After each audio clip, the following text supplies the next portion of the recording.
मेरे लिए सिर्फ वो इजहार मोहब्बत ही थी। अभी तक उसने अपनी खामोश मोहब्बत के दो पहलू ही बताए थे मुझे। अभी तो उसकी मोहब्बत के कितने पहलू बाकी थे। पहलू नंबर 1, उसने मेरी मोहब्बत में मेरे साथ गुजारे हुए दिनों को आज तक याद रखा और हर दिन और हर बात याद है उसको। पहलू नंबर 2, उससे मैंने उस रजिस्टर पर बनी हुई तस्वीर का मकसद पूछा। उसने मुझे तस्वीर के पीछे छुपी मोहब्बत की पूरी दास्तान सुना दी। और सबसे बड़ी बात कि उस तस्वीर को भी अभी तक उसने अपने पास संभाल के रखा है। आज उसके साथ बात करते हुए मुझे तीसरा दिन था, लेकिन इस आज के दिन बाकी दिनों से ज्यादा बात हुई थी। 1.5 घंटा आज मेरी उसके साथ कॉल पर बात हुई। मैंने उसके साथ कोई ज्यादा बात नहीं की थी, बस मैंने उससे हाल चाल पूछा और उसकी कुछ बातों का जवाब दिया था। बाकी सब बातें वही करती रही, बस मैं चुपचाप उसकी सुनता रहा।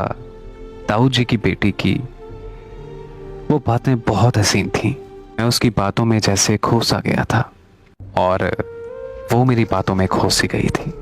आज से 8 साल पहले मेरी बातों में उसने बहुत सारी बातें की और वो गुजरे हुए पिछले दिन मुझे सारे याद करवा दिए।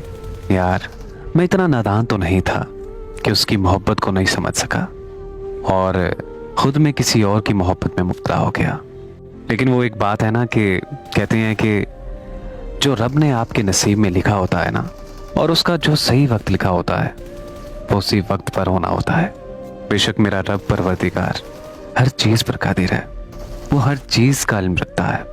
और इसी तरह अगर हम अपना यकीन, अपनी जुस्तजू अल्लाह पाक की ज़ात के ऊपर पाबंद कर लें तो अल्लाह की ज़ात हमारे लिए बेहतर नहीं बल्कि बेहतरीन रास्ते निकालेगी।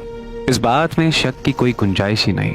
खैर, काफ़ी देर बात करने के बाद वो मुझे कहने लगी, अब मुझे काम करना है, आपको बाद में कॉल करूँगी मैं। और मुझे हैरत है कि मैंने इतनी बातें की, आपने मुझसे कोई बात भी नहीं की। मुझे तो ऐसा लग रहा है कि जैसे आप मेरी बातों में दिलचस्पी ही नहीं ले रहे। हाँ, आपको शायद मेरी बातें फजूल लग रही हैं। मैंने उसे कहा, नहीं, ऐसी तो कोई बात नहीं है। आपने जो भी बातें करनी है मैंने वो सारी सुनी है, समझी भी है। और आपको एक चीज़ का पता है कि आपकी सारी बातों को मेरे दिल ने तस्लीम भी कर लिया है। तो वो मुझसे बहुत ही हैरत अंगेज अल्फाज में पूछने लगी कि क्या तस्लीम किया है आपके दिल ने? तो मैंने मुस्कुरा के जवाब दिया, वही जो तुम्हारे दिल की तमन्ना है।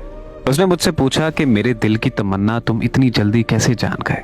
तो मैंने फिर उसे मासूम बन के जवाब दिया कि मुझे लगता है कि तुम्हारा दिन और तुम्हारा ये दिल, ये दोनों आपस में मिल चुके हैं। साथ ही मैंने कहा कि अभी आपने कहा था कि मुझे काम करना है, मैं बाद में कॉल करूँगी, और अब तुम चाह ही नहीं रही।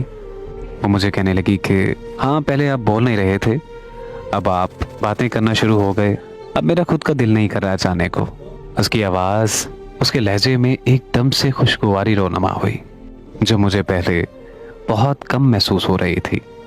आवाज़ तो उसकी पहले भी बहुत ज़्यादा प्यारी थी, लेकिन अब कुछ ज़्यादा ही पुरकशिश लग रही थी। मैंने पूछा, ज़रूरी बात तो ये है कि आप मुझसे इतनी मोहब्बत करती थी और अभी तक आप कर रही हैं मुझसे, और कमाल तो ये है कि आपने अपनी इस मोहब्बत को मुझे बिल्कुल महसूस भी नहीं होने दिया। तो वो मुझे कहने लगी कि अच्छे तो आप मुझे पहले भी लगते थे, लेकिन जब से आपकी मोहब्बत में गिरफ्तार हुई हो तो तब से आप मुझे कुछ ज़्यादा ही अच्छे लगते हैं, और तब से कुछ बात ही और बन गई है। वो मुझे कहती कि मुझे यूं महसूस होने लगा है कि मेरे दिल और दिमाग का सुकून अल्लाह पाक ने आप में रख दिया है। बस आपको देखना, आपसे बात करना, आपके आगे रहना, बस मुझे इससे आगे और कुछ भी नहीं चाहिए। जब मैं ज़्यादा परेशान होती थी तो अपनी आंखें बंद करके बस आपको ही सोचती रहती थी और मुझे सीरियसली सुकून मिलता रहता था। उसकी ये बात सुनकर मेरे दिल ने फौरन ये सवाल किया कि इतनी मोहब्बत करती हो मुझसे, तुमसे एक बात पूछना चाहता हूँ कि क्या तुम ये मोहब्बत मुझसे ज़िंदगी भर तक निभाओगी? मेरा ये सवाल करना ही था। वो एकदम चुप हो गई, जैसे उसकी सांसें ही रुक गई हों। मैंने फिर उसे कहा कि अपनी ये खामोशी मोहब्बत सारी ज़िंदगी के लिए मेरे नाम करो। जब मैंने उससे दूसरी बार यही सवाल किया तो उसने मुझे बहुत ही खूबसूरत अंदाज में जवाब दिया कि मेरे पास अभी एक ज़िंदगी है, अगर हज़ारों भी होती ना तो मैं आपके नाम कर देती। आपने तो आज तस्लीम किया है ना मेरी मोहब्बत को, लेकिन मैंने 8 साल पहले अपनी ज़िंदगी आपके साथ निभाने का फैसला कर लिया था। मुझे उसकी बेपनाह मोहब्बत पे इतना ज़्यादा शक हो रहा था और मैं ये महसूस कर रहा था कि अभी इतनी मोहब्बत करती है, जब मेरी ज़िंदगी में आ जाएगी तो फिर ये मुझसे कितनी मोहब्बत करेगी। ये तो मेरी ज़िंदगी को 4 चांद लगा देगी। मैं बहुत ही ज़्यादा खुश हो रहा था। इन्हीं ख्यालों में ही अचानक मुझे उसके रोने की आवाज़ आई। मैंने पूछा, तुम रो क्यों रही हो? तो वो कहने लगी कि मैं रो नहीं रही, बल्कि मैं तो खुश हो रही हूँ। तो मैंने उसे कहा कि क्यों, तुम खुश क्यों हो रही हो?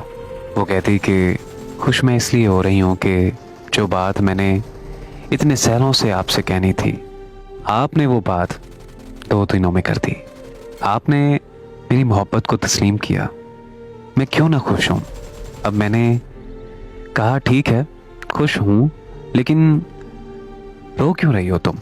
तो उसने मुझे जवाब दिया कि ये दुख वाला रोना नहीं है, ये मेरा खुशी का रोना है और हक भी बनता है मेरा इस खुशी के मौके पर रोने का।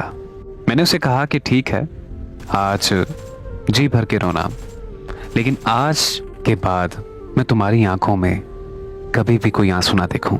तुम्हारे आंसू तो बहुत दूर की बात है, मुझे कभी ऐसा महसूस भी नहीं होना चाहिए। उस मोहब्बत का इल्हाम मुझ पे भी हो गया था, बिल्कुल वैसे जैसे उस पे हुआ था। ये सब उसके सब्र और उसकी दुआओं का नतीजा था। मैं घर आया, बहुत ही ज़्यादा थका हुआ था, रात का सोया भी नहीं था और सुबह मैंने नाश्ता भी नहीं किया था। नींद भी बहुत आई थी और मुझे भूख भी बहुत तेज़ लगी हुई थी। मैं खाना खा के सो गया। खैर दिन गुजर गया और शाम हो गई और मैं इंतज़ार में था कि उसका, और दिल ही दिल में ये सोच रहा था कि यार बहुत वक्त ज़ाया कर लिया है, अब बेहतर यही है कि उससे बात कर लूँ, उससे पूछूं कि वो मुझसे शादी करने के लिए रजामंद है, क्या वो मेरी दुल्हन बनने के लिए रजामंद हो जाएगी। खैर आज का दिन गुजर गया और शाम भी हो गई। वैसे आज का दिन बहुत अच्छा गुजरा था। काम से फ्री होकर उसने मुझे कॉल की और मैं भी उस वक्त बिल्कुल फ्री था। खैरियत मालूम करने के बाद मैंने उसे कहा कि एक बात करूं। वो कहने लगी कि जी जी, आप एक क्यों, 2 बातें करें। मैंने उसे कहा कि चंद रोज़ पहले मेरी ज़िंदगी एक ऐसे मोड़ पे थी कि मैं इस दुनिया की हर चीज़ से बेखबर था, इस दुनिया की हर चीज़ से नफरत करने लगा था। मुझे अपना जिंदा रहना भी बहुत ज़्यादा तकलीफ दे रहा था। बस हर वक्त दिमाग में यही चलता था कि कोई मेरे साथ ऐसा हादसा हो जिसमें मेरी जान चली जाए। लेकिन अफसोस, मेरी सोच के मुताबिक कोई भी ऐसा हादसा मेरे साथ पेश नहीं आया, शायद जिसमें मेरी अपनी जान चली जाती। वो मुझसे ये पूछने लगी कि ऐसा कौन सा वाकया था, आखिर मैं भी तो जानूं कि आप अपनी ज़िंदगी से इतना बेजार क्यों हो गए थे, जिस वाकये ने आपकी सोच पर इतना दबाव डाला, आपकी वो सोच बदल कर रख दी और आपको इस मकाम पर ले आई कि आप तो अपनी जान देने चले थे।